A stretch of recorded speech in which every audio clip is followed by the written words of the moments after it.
I don't know if the video is picking that up, but this YBR 125 has had an intermittent cutting out issue.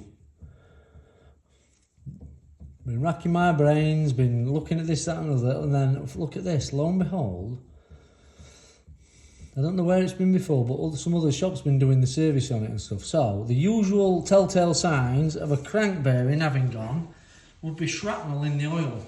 Well, the oil was clean-ish. I had the strainer out at the other side, which people don't change on a service.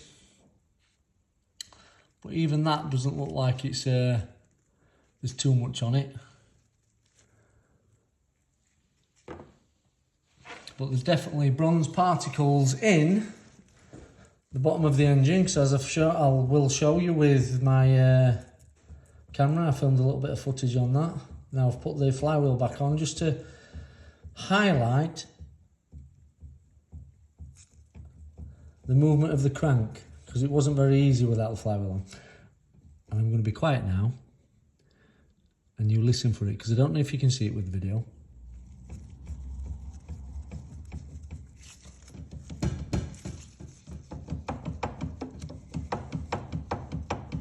You can definitely hear that, and I'd be very surprised if you can't see that. There's a lot of movement on this crank.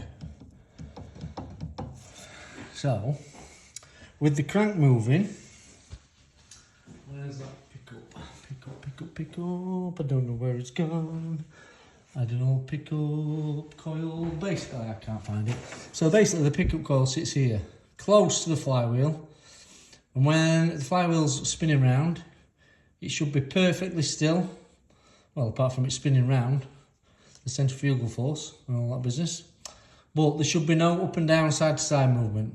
And if there is up and down, side to side movement, see one of these raised parts here, a pickup, it's a bit of steel, that's what the magnetic pickup coil measures. I won't go in depth about that, but basically it gets a signal from that. So when that passes the magnet, it gets a signal. If this is moving, like it is, there's going to be certain points when that signal is missed. And then that cuts the engine out. Then you have to pull over, turn the ignition off, and the ignition back on again, and then it fires straight up and it runs beautiful again for a little while. That has been a proper headache to find. We was assured there was nothing wrong with it, it could just be an electrical problem. And the code on the bike says coil. Well, obviously it will be a coil because it's getting missing a signal for the coil to spark. Right, that's it.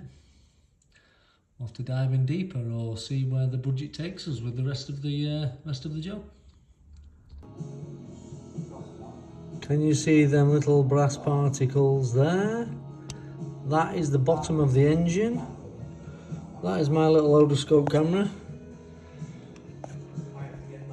It's a good little flexible torch as well. So, see, there's a lot of brass.